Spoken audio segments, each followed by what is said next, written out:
Hey, hello everyone. YouTube tells me I'm live, so I assume that's true. Be starting in less than a minute.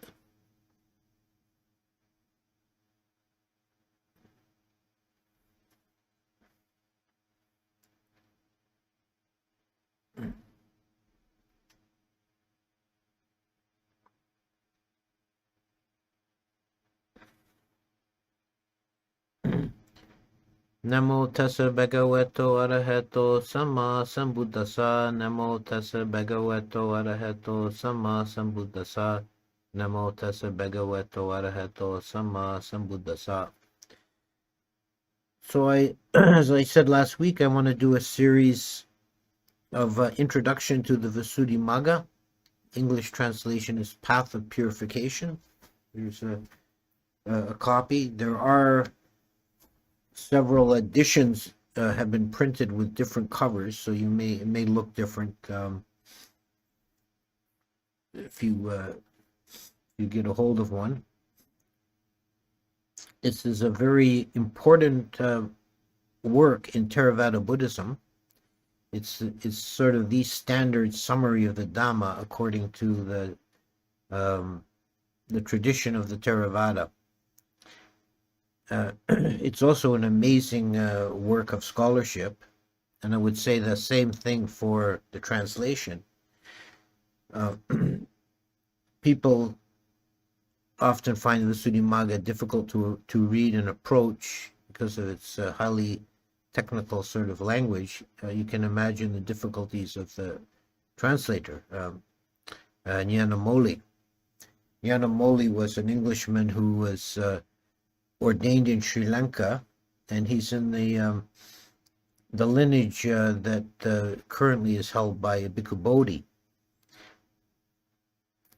His predecessor was Nyanaponika, so there's this continuation of great scholars and translators coming out of Sri Lanka.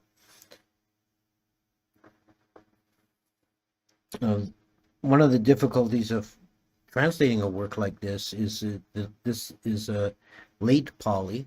It's 1,000 years after the Buddha, and the Pali language had become much denser in the intervening period. If you compare the Pali of the suttas to the Pali of the commentaries in the Visuddhimagga, the language in the commentaries has many more long compounds, which are very difficult to decipher sometimes. So it's a more difficult language than classical Pali.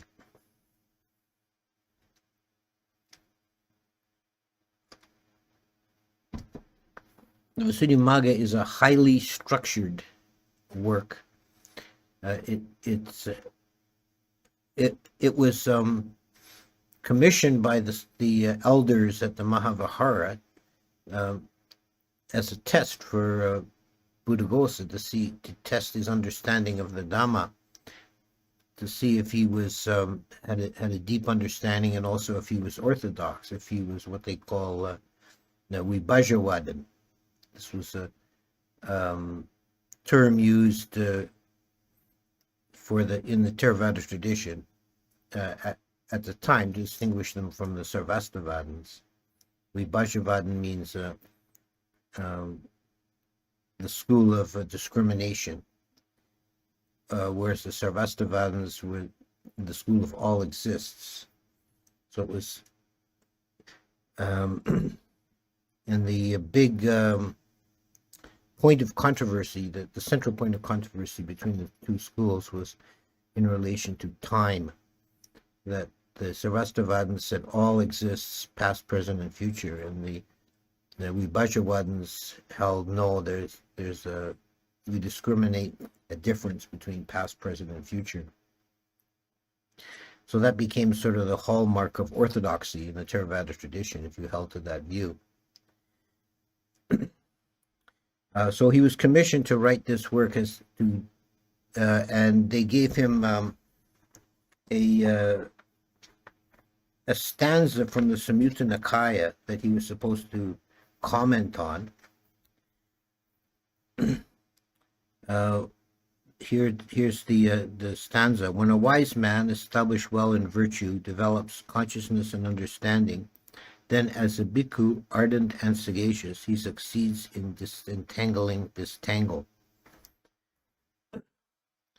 So this work is meant to disentangle the tangle, by elucidating the dhamma. And I think Buddhaghosa exceeded his instructions considerably, and just used that stanza as an initial springboard. He ended up with an encyclopedia of Dhamma. Virtually everything that in the suttas and Abhidhamma is present in summary or organized in the Visuddhimagga.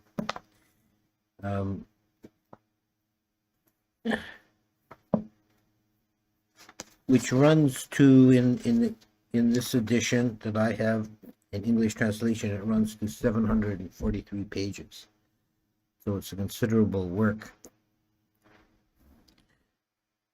What Buddhaghosa actually chose for a framework, a scheme to hang his work on, a framework, let's say, are the 7 purifications found from the Relay Coach Sutta, Majjhima Nikaya 24. And in that sutta, the purifications are described are not really elaborated. They're just really named. Begins with, and I'll go through the 7 because that's pretty short. Purification of conduct, purification of mind, that's purification of chitta, purification of view, purification by overcoming doubt, purification by knowledge and vision of what is path and not path, purification of knowledge and vision of the course of practice, purification by knowledge and vision. And in that sutta, it's like a chain. It says, the Buddha says, purification of conduct that's sila. Purification of conduct is developed for the purpose of purification of mind. Purification of mind is developed for the purpose of purification of view, etc.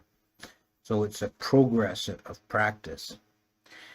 Then there's another layer to this from the originally from the Patisambhidamagga, which is a canonical text in the Khuddaka Nikaya, but it's pretty certainly a late text, later than the rest of the Sutta Pitaka, and it has a style like Abhidhamma,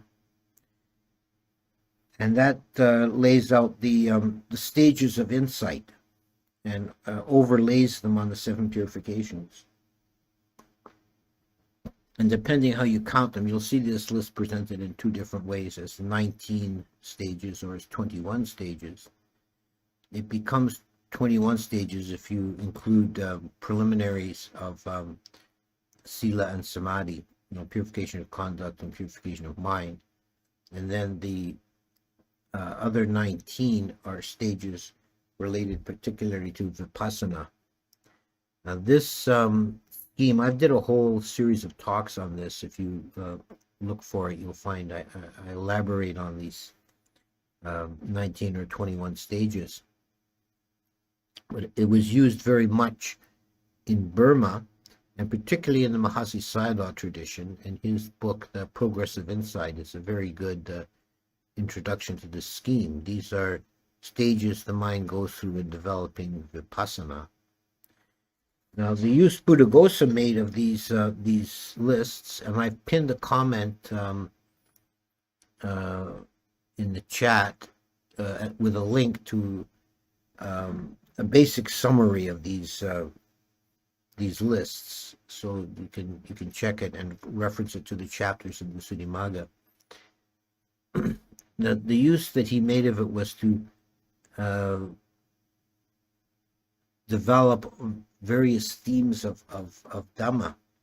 And it ends up, the whole totality of it becomes like an encyclopedia of Dhamma. You can find virtually all the teachings explained in according to the Abhidhamma and the commentarial tradition, in which Buddhaghosa was very much steeped in.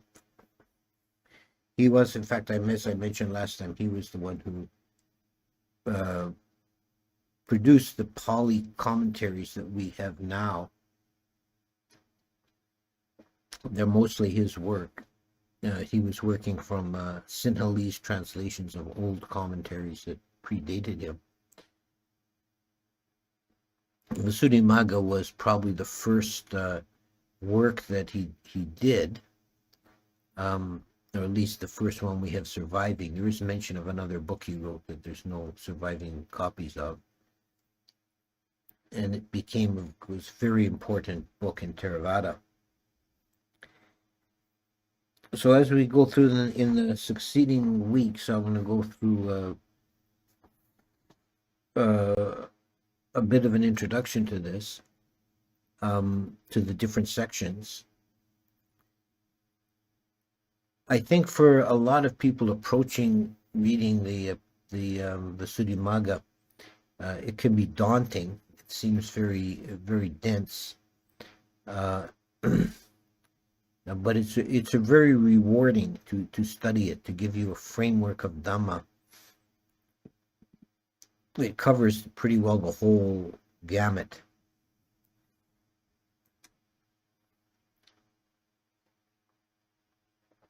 And it gives you always what is the most traditional orthodox position in Theravada, whether you end up agreeing with it on every point or not.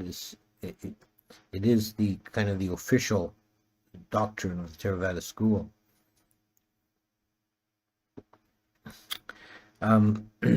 So as I said, although it has this structure and framework and does follow a course through, it really is quite encyclopedic. There are a lot of long sections that don't appear to really fit into this scheme very well, but they're included as kind of digressions for completion, to cover all the possible grounds. But the scheme of the 7 purifications and the 19 stages of insight is never really lost in this work. So it becomes it's also considered to be a meditation manual, and we'll see when they do the section, when I cover the section on purification of mind, we'll see how he goes into the very detail about the samatha meditations, for example.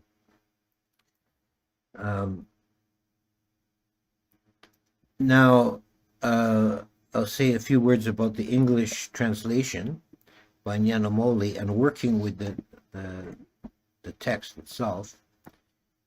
You can approach it as an encyclopedia, so you can look up particular, rather than trying to read it cover to cover, which you can do, which is rewarding, but it's also valuable as a kind of a reference book.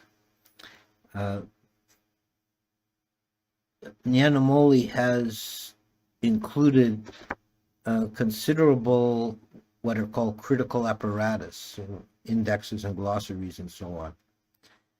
The index is very thorough, and here's a tip for using it, that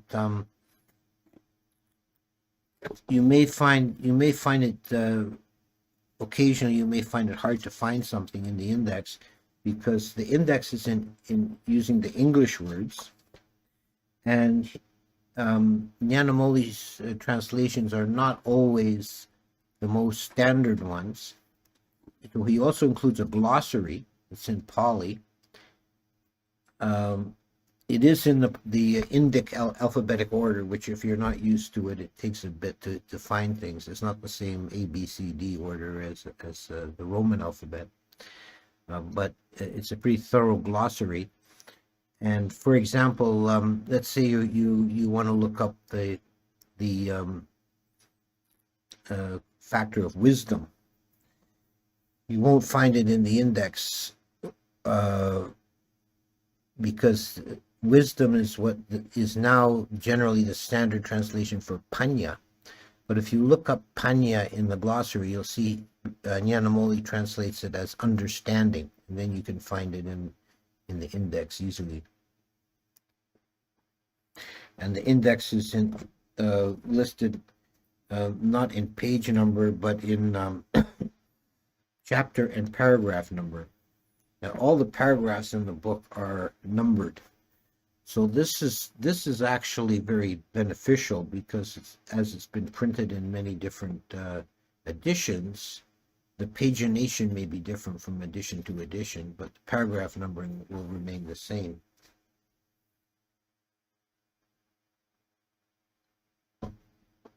So there's that. There's also at the back of the book, there are a number of tables and charts, mostly relating to the sections on Abhidhamma, which we'll get to. Summarize the, I don't know if you can see that, it's just an example. There's several pages of these kind of charts. Very excellent summaries, at a glance, some of the more technical parts of the book. Nyanamoli is also extensively footnoted. There are pages and pages of footnotes. In some editions I've seen they put them at the bottom of the page. In this edition that I've currently got, they're at the end of the book, which is I find a little less convenient, but it's still good. And his footnotes are very excellent. They're worth looking at. Occasionally he quotes a text that's called the Paramatta Manjusa. This was a commentary on the Visuddhimagga written by Dhammapala, who lived sometime after Buddhaghosa and is this kind of the second great commentator. So in terms of Pali literature, the Visuddhimagga is considered at the level of the Attakatas, that is the commentaries, and the Paramutta Manjusa is considered to be Tika, which is sub-commentary. As far as I know, there is no English translation currently of the Paramutta Manjusa. I've not seen one. I don't know. I don't think one exists. It'd probably be even more difficult to translate than the Visuddhimagga.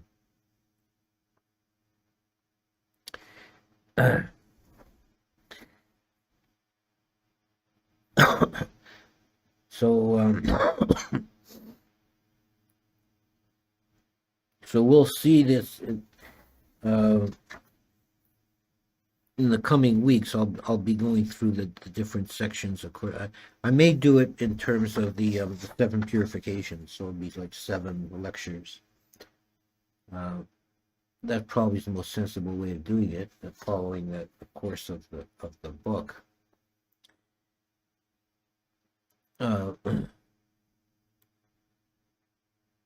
There's a lot of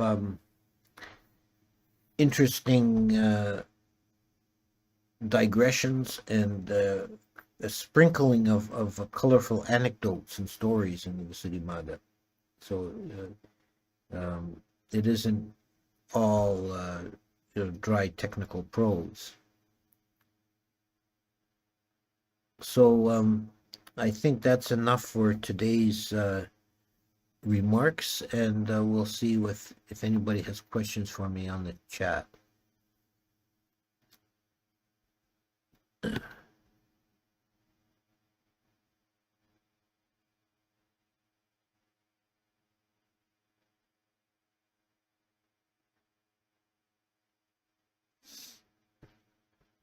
So far, there's some comments, but no, not seeing anybody asking a question. I'll wait for a bit.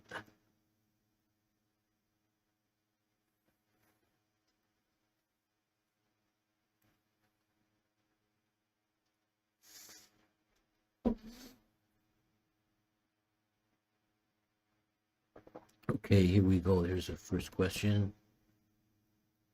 Can the devas from the fifth heaven use their power over reality and human beings? They permanently change human appearance, heal them, or make them younger. Humans will still die when karma is up. I'd not seen any example of this happening, and I would think that from the logic of what we know of from the stories and the descriptions of the fifth heaven, the Nimata Narati Devas, that it's unlikely. I think it's the nature of their reality itself, the realm that they live in, that is fluid, and they have the power to move and change reality there. So I've not seen any incidents of devas intervening in human affairs in that way. When there are stories, so say from the Jatakas, of devas intervening, often we get Saka coming to earth and either being mischievous or being beneficial. I can only think of actually one example of Saka healing someone who had lost an eye. He'd sacrificed his eye as an act of generosity, and Saka restored his eye in the socket. But I can't think of any other example, and I've never heard of the fifth heaven devas intervening in that way. Next question. When I was taught Anapanasati, I was told to count the breaths to 10 and start it again. This seems different from the suttas. Is this counting a skillful method? This counting method with Anapanasati is a very useful technique for beginners to kind of tame the mind, because it uses the faculty of thought to count. And the way that I've found that's the most beneficial is to count from 1 to 10, counting each breath on the in-breath and out-breath, which is 1, 1, 2, 2, 3, 3, up till 10, and then down again, 9, 9, 8, 8, and so on. And whenever there's intervening thoughts, or the mind goes out to a sense impression, any kind of distraction, then break off the count and start again. That's a very good way to check one's progress. And then when you're able to get from 1 to 10 and back again reliably most of the time, then you drop the counting and just watch the breath silently. At what stage of one's spiritual journey might it be appropriate to study the Visuddhimagga? Is it possible one does it too soon? I don't think so. I don't think you can really do it too soon. You might not get as much out of it until you've got a little practice, to make sense of it. But I don't think it does any harm. Do the monastic in Thailand study this text? Do they practice via meditation? Yes, it is very much known and studied in Thailand, and as a meditation guide, it's sometimes used as well. Why does the book indicate totalities next to the 10 kasinas? Well, we'll get into that. You're going to do the section on meditations.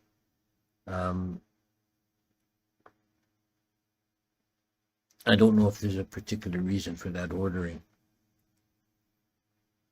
You intend to cover the section on use of kasinas? Yes, yeah. There was a note by Nyanamoli. Buddhaghosa admitted that he was not enlightened before passing away. So the question is, did Buddhaghosa write the based on his experience or other enlightened people?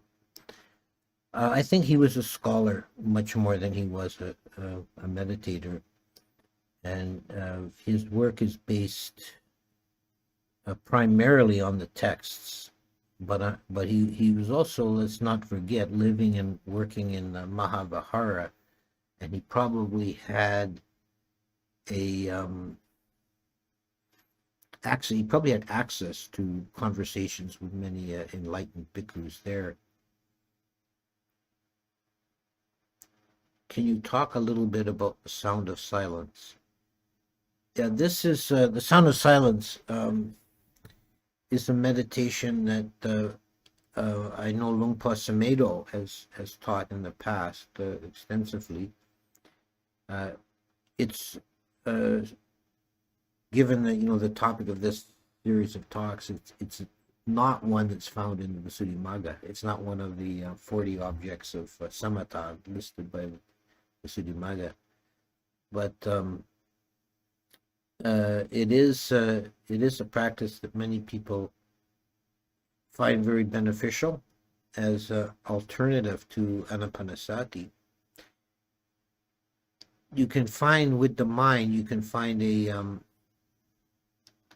a sound that's always present.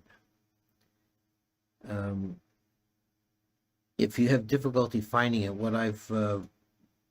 which when I was first introduced to this, I had difficulty finding the sound, and I was told the best way to find it is to look for it inside of external white noise, like running water, and then you'll find, when the faucet is turned off, you still find this kind of high, soft hum that's continuously there.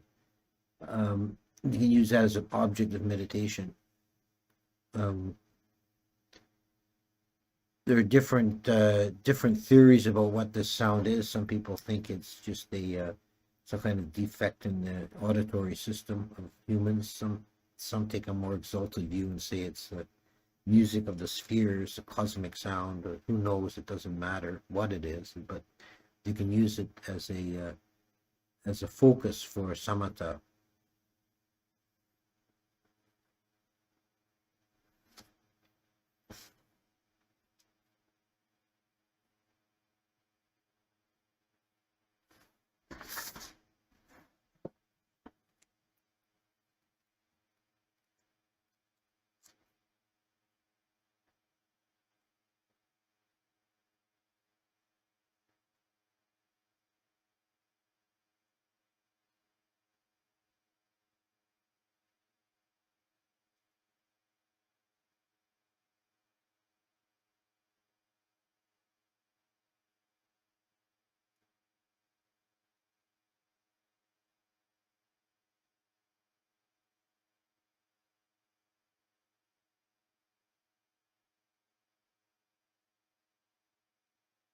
Okay. Let's see, there's a question here. Is there anything in Visuddhimagga that can possibly go against Sutanta discourse? That's a good question, and I don't think so. I think there are things that go beyond Sutta discourse that that are not included in Sutta, that are extrapolations. But I don't think there's anything that contradicts the Sutanta.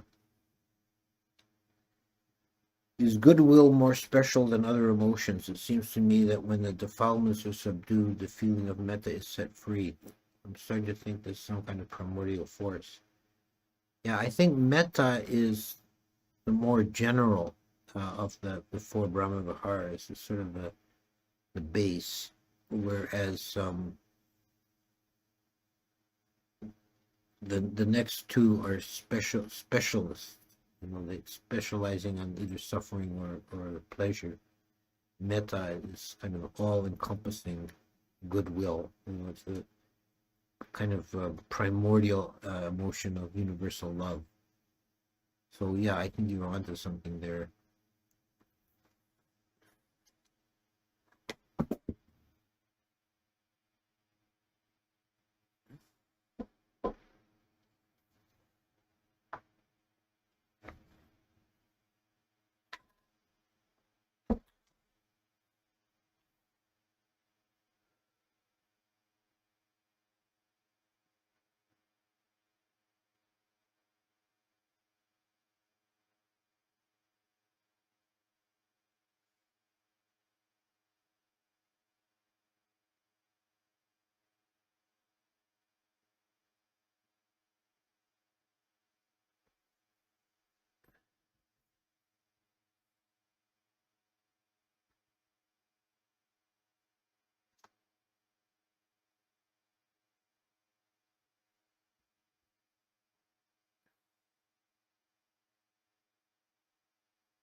Okay, so I think that it seems to be quiet in the chat, so I think we'll wrap it up. It's sufficient for this week.